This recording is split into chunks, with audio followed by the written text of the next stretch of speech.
What you saying, bruv? You the guy, yeah? Sit. Oh yeah, of course, of course.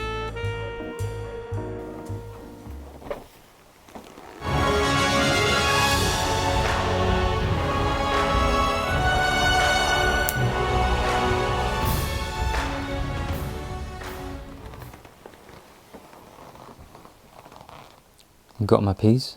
Oh, say less, fam.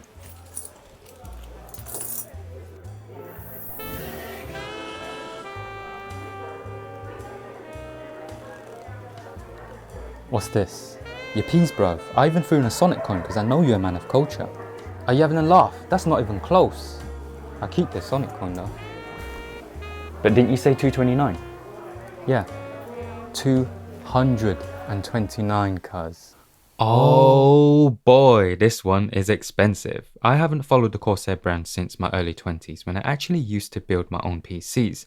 And just to be clear, that was a long time ago. Since those historic days, Corsair has built up a reputation for expensive products, and clearly they've also been branching out. They now make accessories like keyboards, mice, headphones, and the topic of today's video, a leverless controller. Expensive isn't always a bad thing. One man's expensive can be another man's good value. But to bridge that gap, the product has to be high quality, it has to be high performing, and it has to serve a purpose for someone. So today we're going to find out how far £229 can go in the leverless world, and who should seek out the Novablade Pro to utter those famous, timeless words. Ah, I'll buy it at a high price.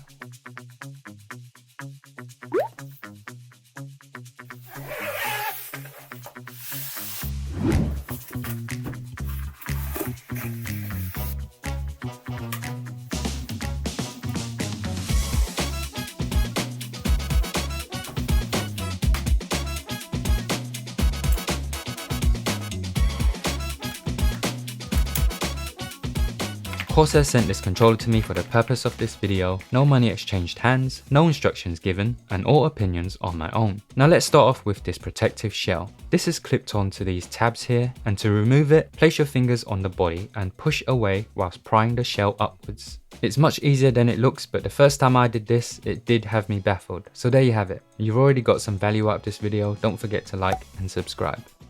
These tabs are also along the bottom, so during play you can clip the shell below to not lose it. The corners have rubber grips so it doesn't slide around on flat surfaces. We've seen travel solutions for arcade controllers lately, and most commonly these come in the form of shoulder straps or travel bags. One of my favourites is what Brook did with their attached flip case. Corsair has opted for this plastic cover. It's not the most elegant or attractive solution, but it works. It should protect the face from damage in a bag and also avoid scratches if you have to carry this around during a local. We've got the big Corsair logo in the middle and some futuristic looking grooves and curves. The inside also has some reinforcers to make it stronger, and it should take a decent beating as long as you don't do a Bruce Lee on it during a salty session. And I'm concerned about these tabs wearing away eventually, so I will only be using this shell when necessary. Although I haven't used it long enough to see any damage, so I'm just speculating here. At the end of the day, these tools are made to be enjoyed, so don't worry too much about keeping them pristine. That's just my own personality quirk. We've got full PlayStation labeling on the aluminium top panel because it's an officially licensed PlayStation controller. It's also compatible with PS4, PC and Android, as I am demonstrating here on my Retroid Pocket 5. I'm playing this on my TV thanks to today's video sponsor, BenQ. This is the beCreatus GR10. It's a USB 4 mobile dock, and by plugging in just one USB cable, we can get up to 100 watts of power delivery, HDMI 2.1 out, 2.5GB Ethernet, a pair of 10GB USB-A ports, and a 10GB USB-C port. If you have a Steam Deck or any handheld console that supports video out via USB-C, just plug it in, roll out the little rubberized seat, kick back, and enjoy gaming in 4K 120Hz glory. It's not just for mobile gaming consoles, you can use it as a regular dock for productivity as well. So if you need an all-in-one solution for connectivity, check out the link in the description. Thanks to BenQ for sponsoring this video, and thanks to you for listening to this ad. Now, as I was saying, this aluminium panel has a smooth finish and it's 2mm thick. I can measure this because at the top left, there's a notch that allows me to pry the panel off. Underneath we have a slot for the 2.4GHz dongle, controller mode and connection mode toggles. On closer inspection, there are some thoughtful design details going on here. We've got rubber strips dotted around to protect the edges from cold hard aluminium, and even the dongle slot has them in a pocket. This removable plate is quite important. There's potential here for Corsair to sell us replaceable ones with our favourite fighting game characters. I would personally throw money at a Kami waifu plate if the price is right. Some of you guys have noticed that the buttons are quite unique looking. That's because they're aggressively bulbous. If you can imagine rims on them, they won't look too different from other convex style arcade buttons, but as it is, the nakedness does add to their protruding character. The roundness can be felt on the fingers and they're smooth, so quite good if you like to flick. And they're also okay for slide motions. Not the best because of their height, but again the bulbousness and smoothness helps it here. It's doable with some technique adjustment. They have a smoky transparent finish, so the RGB underneath does come through nicely. It's mostly on the north side and fading off as it goes into the lower hemisphere. Even at full brightness, it's not uncomfortable because there's no naked LED optic blasting directly into your eyeballs. Wait, it doesn't even hurt. Cut. If you're not familiar with leverless controllers, you're looking at the standard 8 buttons here on the right, 3 directions on the left, with a large up button down here for the thumbs. The Novablade Pro has 3 peripheral buttons. G8 here can be used for an alternative jump, but I think on this controller in particular it feels too far of a stretch for jumping. So I would use it mostly as a keybind for other things or save it for arcade style games. If you have longer fingers, you can probably make it work as a jump button with enough practice. The G6 and G7 buttons indicate that this is designed more for left thumb jumpers, because the G6 is easily accessible with just a flick, whilst the right thumb can hover over the G7. Of course, no one is stopping you from using your right thumb for jump. I'm going to be doing that myself, but do be careful of accidentally inputting the G7 if you also use your thumb for the circle button above it. This hasn't been a problem for me so far, and if you do encounter such issues, you can actually alter the actuation point of the switch inside. So setting this to a 4mm actuation would be useful if you have the problem I just mentioned. The function panel is one of the best in the business. These use clicky micro switches similar to the feeling of mouse clicks. They feel comfortable to press and they're quiet. They're also helpfully sectioned into groups. We've got pill-shaped buttons for the share, home, start, lock, profile and FN buttons. We've got bigger round ones for the L3 and R3 and a full touchpad. Along the right edge we have G1 to G5 buttons. By default these are for on-the-fly settings like RGB modes, SOCD and such, but we'll talk about that later. These ones don't use micro switches, but they are appropriately tactile. You can't make a leverless without rim lighting in 2025, and the Novablade Pro has ticked this box. It looks fantastic and also serves as visual confirmation for your settings. So when scrolling through actuation modes, right now the length of the white light lets us know if it's in 1mm or 4mm, etc. Around the back we have a full-sized, high-quality rubber base and very satisfying cable lock. If your controller gets disconnected during a tournament, you forfeit the match, and having a cable lock stops this from happening. The socket isn't annoyingly exclusive to just Corsair's cable, so unlike Razer Kitsune, it's easier to use alternatives, but not all of them will be the right size to stay connected if you tug on it. The controller is mostly built with plastic, but it's all high-quality injection molded stuff, and it's heavier than it looks, which is what I prefer as a lap player, because I don't want this sliding around too much. Aesthetically, it looks fantastic. 2 words that come to mind when I look at this: elegant and precise. It's got curves everywhere, and none of the lines on the controller end in an edge, but it still manages to look sharp because of the aluminium top and all-around chamfering. And I like how the chassis gradually gets narrower as it comes down to the chin, so calling this the Novablade is appropriate. Having said that, my OCD bros might have already spotted something amiss. Can you see it?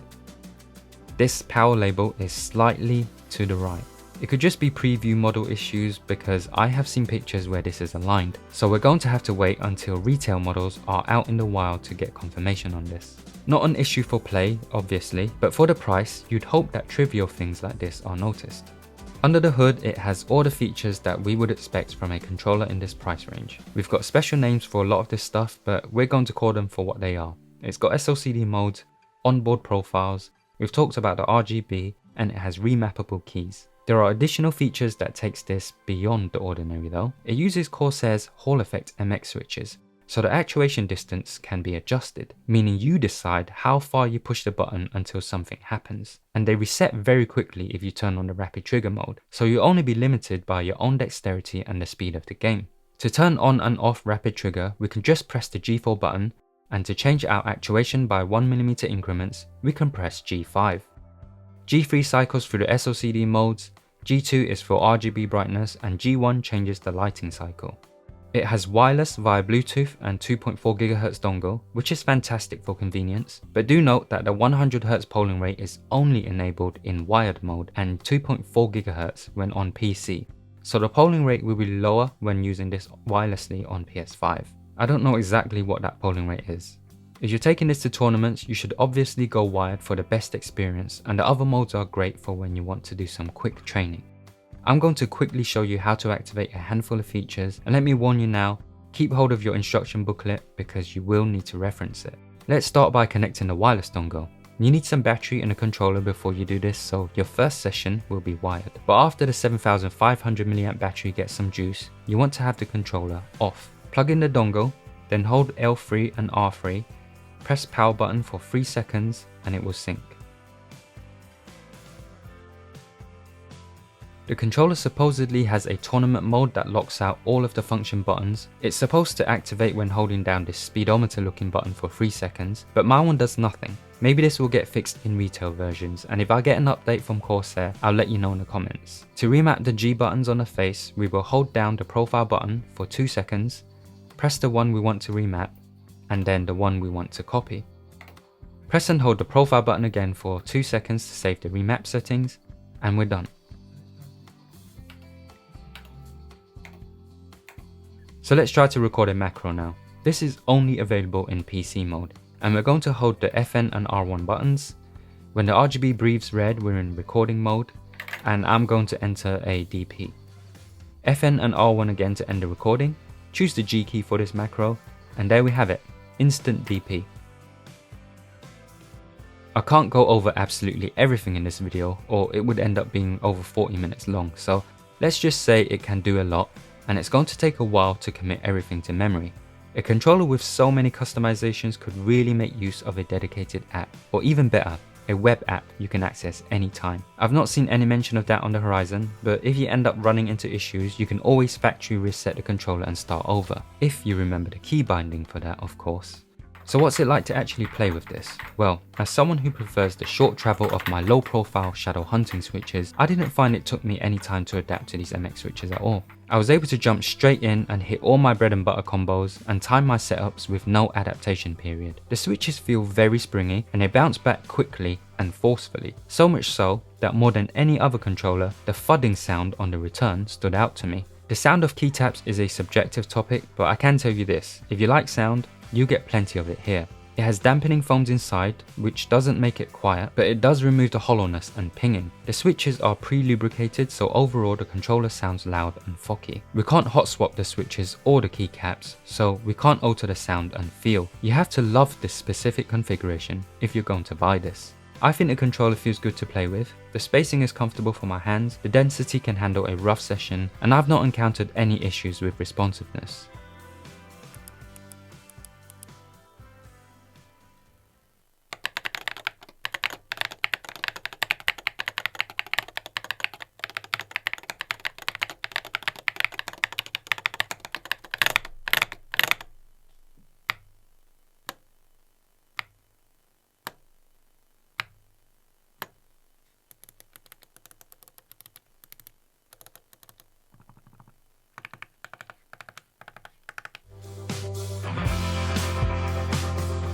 For this comparison, I have the Razer Kitsune. This one initially launched for £300, but you can now find it for about £250 brand new. First of all, these are similar in a few ways. They're both officially licensed, so they're natively compatible with PS5 and PC. They both have a flap and cable lock, and both have good function buttons. The Novablade is slightly larger, but that doesn't mean the Kitsune is small. In fact, it has plenty of palm space. The Kitsune feels lighter, so it's easy to one-hand it around, but it does feel less dense and robust. Playing them feels quite different because the Razer uses their own low-profile optical switches. Also, if you want to have extra buttons on your setup, those aren't available on the Kitsune. In my opinion, the Novablade Pro looks and feels better overall, and for the lower asking price, you're getting more from Corsair's controller. If you're deciding between these two premium controllers, you should make your choice based on whether or not you want to use MX switches or low profile switches. In my review for the Kitsune nearly 2 years ago, I said that it was a new benchmark for the industry, and I believe that benchmark has been surpassed. The Novablade Pro is a good example of what you can do with a premium leverless and what you can get for less money.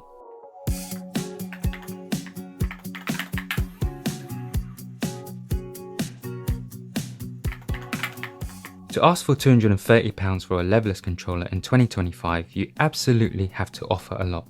And I think the Novablade Pro does offer a lot. It's officially licensed, so will last as long as the PS5 is around. It's got every base feature you would want in a leverless, and it goes beyond that to offer things for more serious gamers. It also has low latency wireless connectivity, which is the final boss of arcade controller features. No other premium leverless on the market offers that currently. Not the Kitsune, Victrix Pro KO, or CAN Bar Sapphire. Is it perfect for everyone? Not quite. There are those of you out there who want to tinker with keycaps and switches. You'll have to look elsewhere. This one demands that you use their stock hardware, which isn't necessarily a bad thing if you enjoy how they feel and work. So who is this controller for? The obvious clue is in the name. It's expensive, but pros and serious gamers won't mind forking out for the Hall effect features. Casuals and collectors, you guys will probably love the wireless convenience, the aesthetics, and the fantastic build quality. However, you probably don't want to use this when the wife is sleeping nearby. So those are my thoughts on the Novablade Pro. Now it's your turn. Let me know what you think about the price and the features, and if you think Hall effect is the way forward. Don't forget to like and subscribe if you haven't already, and try out the new hype button if you're watching on mobile. I appreciate you guys for being here either way, and I'll see you in the next one.